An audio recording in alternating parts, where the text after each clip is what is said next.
Was that a red light there? That was a red light there, Ed, yeah. Okay, here we are in Dublin's Dockland with the River Liffey lapping against the back walls of a new rehearsal space in the hometown of U2, where they're rehearsing at the moment for the world tour with the album to be released very shortly, the Joshua Tree. So an obvious question, what is the Joshua Tree? It's a big tree. It's just a big tree in California in Death Valley, and that's bloody it. yoke. There's no other reason to call the album that other than that you went there to take the photos for the album. It seemed to us a kind of suitable image for the record. Without wanting to explain it, it has metaphorical significance, but it has a great deal of interest and mystique around it. So, it's just one of those titles that seemed like it was ideal because it had all those many different sides and different reasons why it was good. It's like in the old days trying to describe why you call yourself U2. Yeah. It's almost coming from the same area. It's a pointless exercise. Yeah. I mean, if you have so many songs, if you're able to write so much, and if you probably had so many songs for this album, and somebody told me there was as much as 24 that you didn't include, and you only included 11, and this is the thing I've been going on to you all year about, could you not have released a double album? Well, I tell you, the double album thing, there have been some good double albums made, notably Blonde on Blonde and the White Album. Mm. But what we thought was instead we would what we thought was instead we would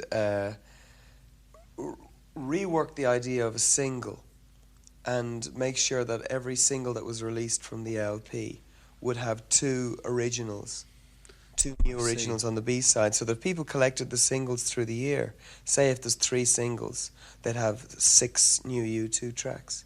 Mm. And so that's what we went for in the end. And also, I think the 11 tracks that are on the Joshua Tree are almost too much. It has been said to me it's almost too much to take in one listen.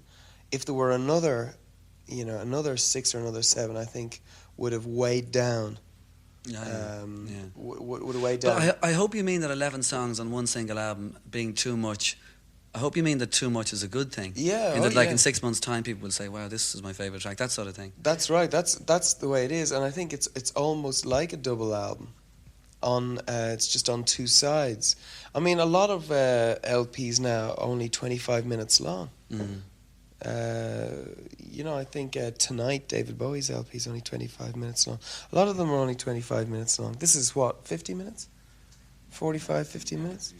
Well, do you think it's fair to say that if you look at the album, I've been listening to it, say, for a week, that it's like an extension in many ways of the Unforgettable Fire from the sort of Homecoming and Bad type tracks, in that the Unforgettable Fire was quite experimental in its sound, and this is now the same thing, except the songs are complete and the experimentation isn't as big as the actual new U2 mature sound, if you like. Yeah, I think that I used to describe the Unforgettable Fire as a record that was out of focus, and I loved it being out of focus. In a world where everything is airbrushed and straight lines and billboard-like, we had a record that was beautifully out of focus and impressionistic. This record is in focus, and in that sense, it's very different from the Unforgettable Fire, and yet. Work that began on the Unforgettable Fire, I think, is now in a more complete, is now nearer to completion with the Joshua Tree. Especially, I think songs like A Sort of Homecoming have been replaced by a song like God's Country, for instance, and songs like Bad. With a song like Where the Streets Have No Name. You mentioned in God's Country. Just take that song for the moment. What's that song? I mean, is that song about Ireland? Or you were talking about American, you think more the lyrics edge. But is that song about Ireland? In that I think it just might be, I don't know. Well, when I set out to write In God's Country, I first set out with the location of the United States. I then changed my mind and started to write about my own country, Ireland. In the end, I think the song speaks of both. Mm. Well, in the but same my way, description of the Statue of Liberty is obviously that I haven't yet seen a Statue of Liberty in Dublin, Ireland. and the one song that we haven't mentioned is the one that you picked as a single. So why did you pick With or Without You as the first single? Would you see that as the most commercial song on the album? Presuming that you'd have to think in terms of the word commercial at some stage. No, but it's not. No, I don't think it is. And That's it's why for I that asked. very reason that we chose. I mean, it all gets into an area that we obviously don't want to cover in the interview. Suffice to say that it was a song that we felt, of any of the songs, we would put forward as one song that maybe would be a good introduction to the LP, because we're very aware that there's no one song which sums up the record, because they're all so diverse. If we put out Still Haven't Found What I'm Looking For, people would imagine that maybe we'd done a gospel album. Bullet the Blue Sky's kind of psychedelic blues, you know. I mean, literally, we can't really choose one song that sums up the record. So, With or Without You has some of the characteristics of the band, of my guitar playing, Bono singing, Larry and Adams playing as well, that mean it's tangibly U2 in a sonic sense, but it also is very different, very new. But it's kind of like a stepping stone in a sense for a lot of people who know the group. I really wanted to write a song like a Righteous Brothers song or Walker Brothers. As a singer, I've been really influenced by Scott Walker, and you know, the idea of writing a song about the violence of love was interesting to me, because I see in myself and in other people around me, I see that, you know, love is a two-edged sword, you know, and again, I didn't want to write about romance, because that doesn't interest me as much as the other side. That doesn't interest you in your real life or in writing songs? In writing songs. Gee, I'm a romantic guy underneath it all, Dave. I'll bring you to see An Officer and a Gentleman. No, I wouldn't actually. Right.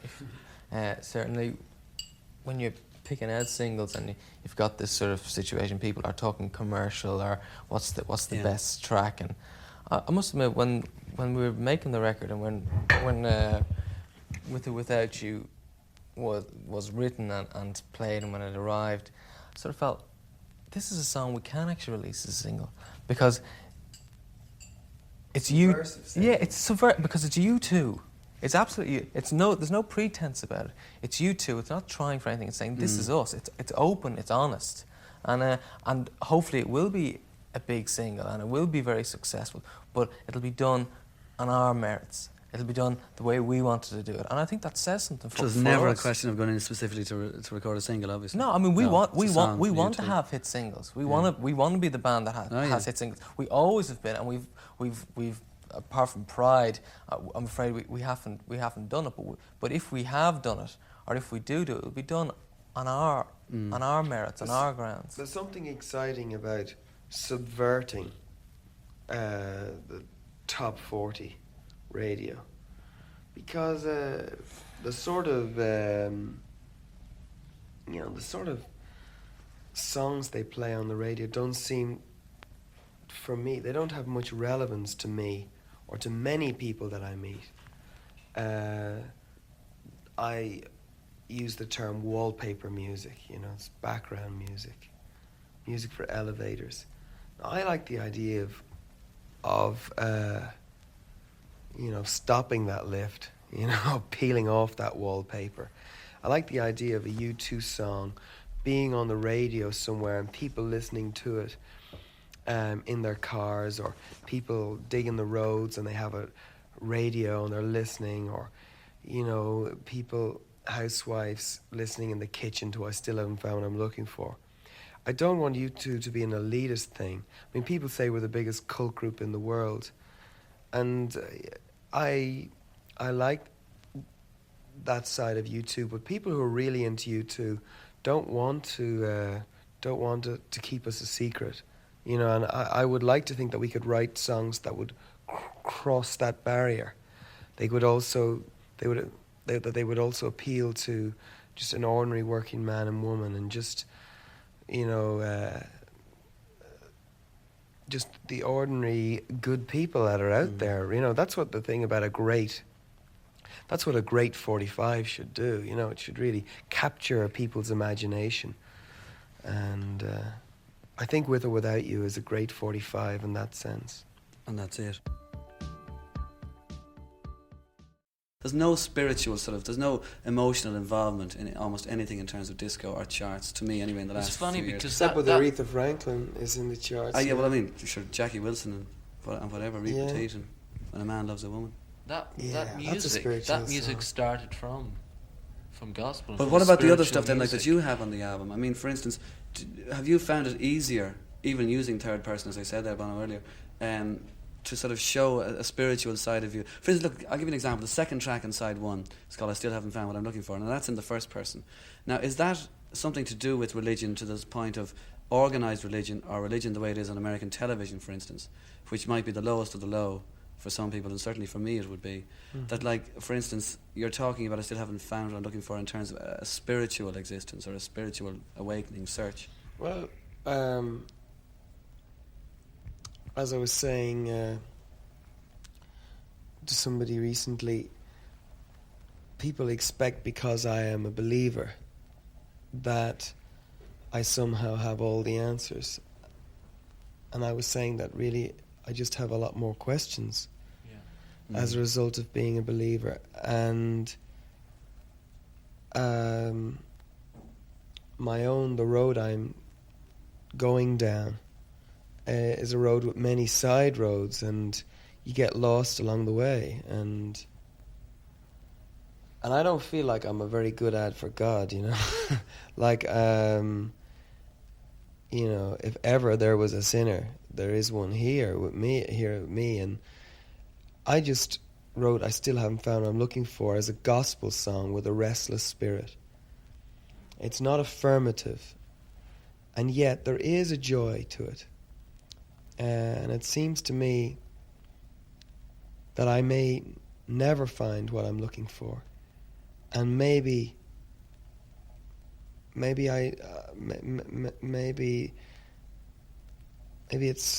a good thing. We've put ourselves in a position where we're willing to get into that whole thing. Yeah, and still haven't found what I'm looking for. It's just, as a phrase, it's really where we're at right now. Well, you still haven't found what you're looking for, but judging by what you just said there, and judging by listening to the album as well, it sounds as though you're much happier to talk about it, in that you now believe that phrase that Bono once said, which was something to do with sadomasochism is totally cool in rock music, spirituality is taboo, that sort of thing.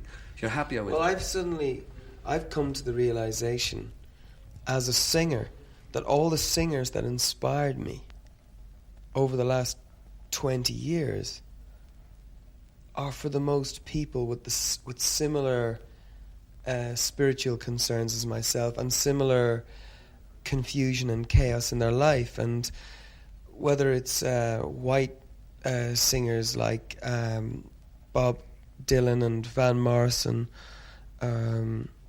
Patti Smith, or black singers like Marvin Gaye, Stevie Wonder, and going back to Aretha Franklin and the like, you can see that they could never separate the spirit from the soul, you know, ever. I mean, and I realized that U2 are not maybe as much the odd men out as I thought they were. I mean, I felt at times that, you know, because especially over the October album, which was our most kind of spiritual album, I felt at times maybe we should just, you know, break up the band, or maybe that I shouldn't sing the songs I'm singing because they seems like rock and roll doesn't want to own up to its spirituality, because it seems that, a macho point of view predominates in rock and roll, sort of Tom Jones, hairy chest of rock and roll is, dominates the writing in rock and roll music and the words. It's all about, getting it done on the back seat of your motor car. Now, I'm interested in getting it done on the back seat of my motor car as much as any man, but I ask myself the question: why won't rock and roll write about relationships in a grown-up way? It won't write about relationships, when the child is born to that couple who got it together in the back seat of the car. I'm interested in that now, and I'm interested in how they continue, to work out. And I think, Bruce Springsteen, that song "The River," it interested me because it followed through on the through and further than the usual rock and roll writing about relationships. And I feel the same way about spiritual side. I want to write. I have no rules. My writing's on 3 levels: sexual, spiritual, political, whatever. I will write things as I want to write them. On Streets of No Name, Edge had the original idea, melody and a guitar line, and he brought that down to rehearsal one day, and we sat down and worked out our areas on the song. That song in particular took an awful long time to get right, because there was a mood to what Edge had started out with, and it took a long time to capture that as a band. And I think on the original idea there was this sort of feeling of openness, like the idea of going down a road through a desert, and there was that sort of feel to it. It's just sort of, there was no deviation in the guitar on it. Like it's straight ahead, and even with the drums, it's very much rhythmic and straight ahead. There's no very little deviation in it.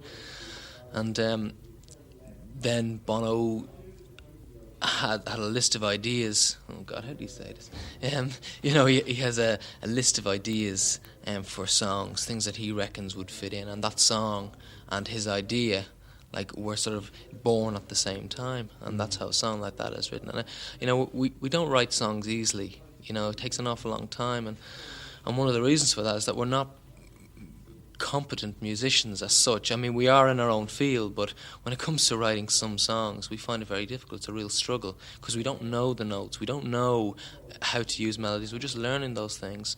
And we're lucky that a band like ourselves survived, and we're able to make records and get away with it in some ways. And I mean, I'm not saying that in a bad way, but you know what I mean, like the idea that people who are not competent musicians can go out and write songs, and some of them are great and some of them are experimental, and we've mastered that, thankfully, and this record is the most complete.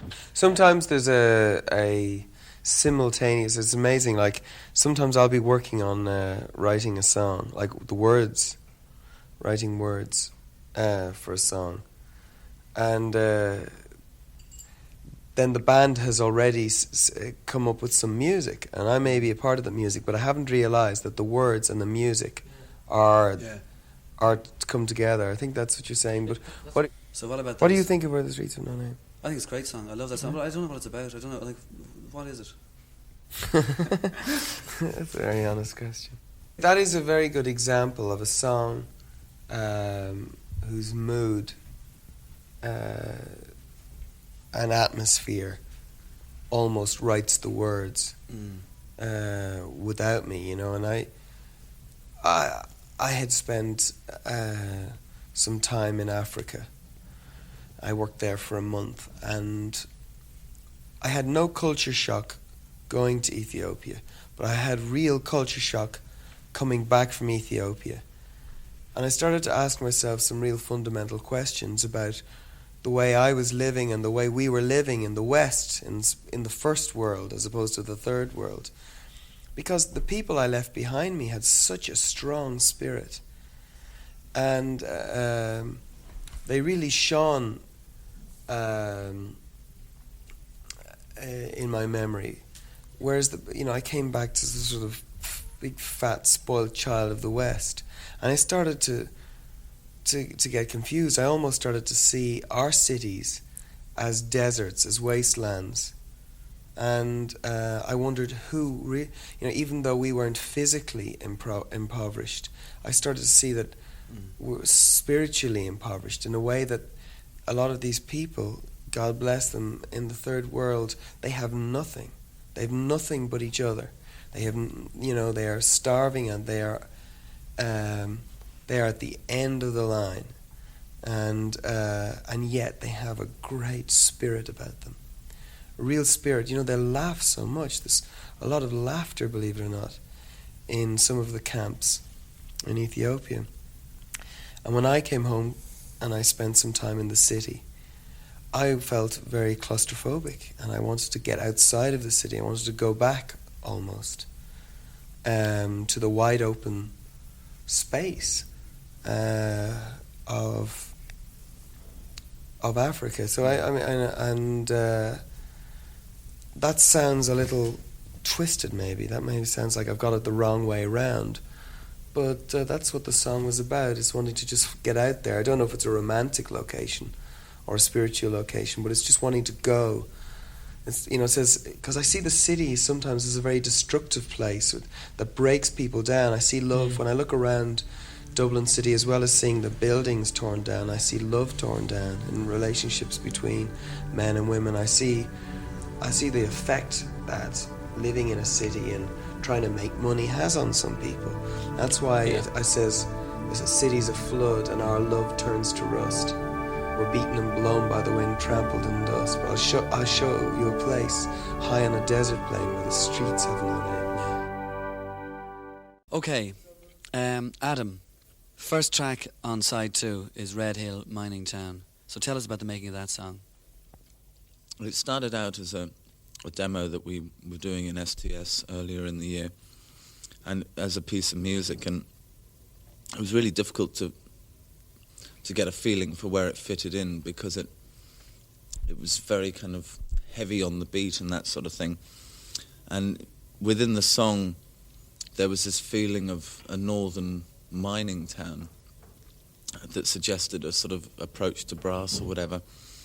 And really and truly what we ended up with at the end of the day was making a connection with the breakup of family life in a community where there is high unemployment and general poverty, a working community which was once proud and had a spirit, which is something that we made a connection between, I suppose, what's been happening in Ireland over the last, 10, 15 years, where there hasn't been a great growth of jobs for people or whatever, and the declining mining industry in England. And I think it was a very poignant way to set out and try and describe the emotions involved in the kind of breakup of family life, strictly through a lack of dignity from not having jobs and obviously poverty as well. I mean, like that song, for instance, it's a very emotional song. Now, you say it's about a personal relationship as seen through, say, the miners' strike in Britain. Is that what you mean? The song was inspired by the miners' strike in the UK. But I wasn't so much interested in the political aspects of the miners' strike as in the effect that miners' strike had on relationships. You read on the news and in the papers about another factory closes down and another 1,000 people are unemployed, but you don't read about how that affects their family life. You don't read about how that affects the man as he goes home to his woman and to his children and he has no pay packet to slap on the table. You don't read about that. And so when I wrote Red Hill Mining Town, I wrote about that. It says, the seam is split, the coal face cracked. The lines are long, looks like there's no turning back. Through hands of steel and a heart of stone, our Labour Day is come and gone. And you'll leave us hanging on in Red Hill Town as the lights go down. And then it goes, the glass is cut, the bottle run dry, our love runs cold in the caverns of the night. We're wounded by fear, injured in doubt. I can lose myself, you I can't live without. because you keep me holding on in Red Hill Town as the lights go down.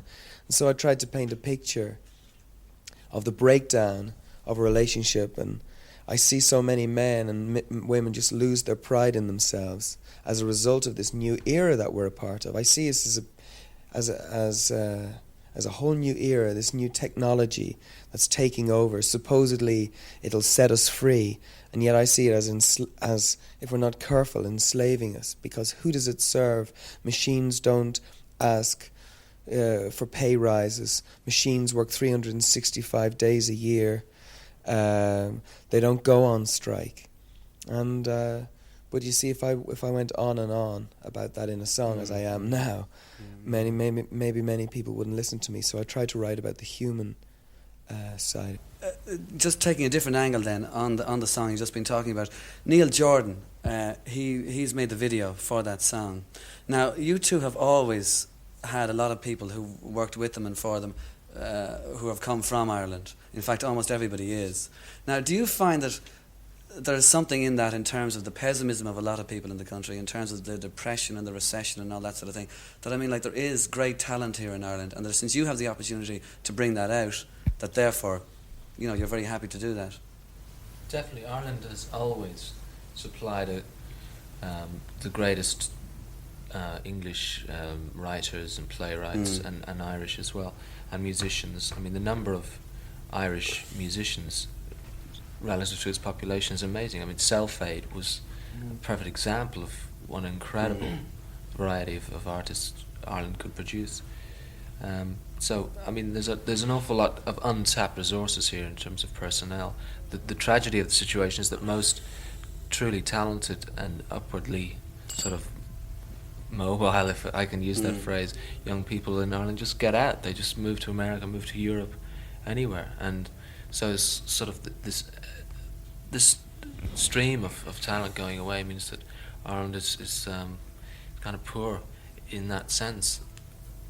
Well, do you see it as something that can only be very good then, in terms of, say, from U2 at one side right back around to a respected film director like Neil Jordan from Company of Wolves and Mona Lisa and all that sort of thing, that, like, it's very good for Ireland, and, like, the more that happens, the more that it will happen, snowball effect? Yeah, I think that's part of it. Part of it's because both Neil and the band enjoy working in Ireland, and there's good facilities here, and they're getting better all the time. So, I mean, in some ways there's a lot of hardship ahead, but I actually see the future for Ireland as pretty bright. Yeah.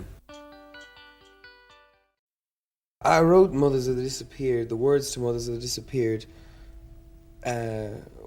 with the experience that I'd had in Salvador in the back of my mind. And there is a group of women in Argentina who are known as the Mothers of the Disappeared, but there's also a group of women in Salvador who are known as the Mothers of the Disappeared. They were set up by Archbishop Romero before he was gunned down while saying Mass in San Salvador. And those women are an organization of women who have lost their family to the death squads in Salvador. Death squads, I must say, that are backed by America. Or should I say, backed by the Ronald Reagan regime. They were not backed by the Jimmy Carter regime. These women sat in a room and told their story to me.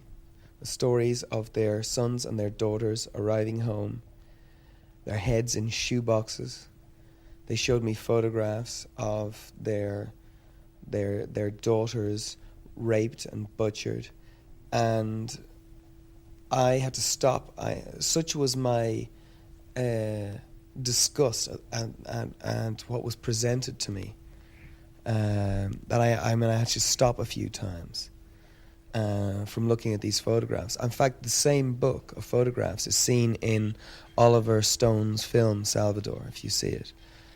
And the sort of rage and the anger I felt about it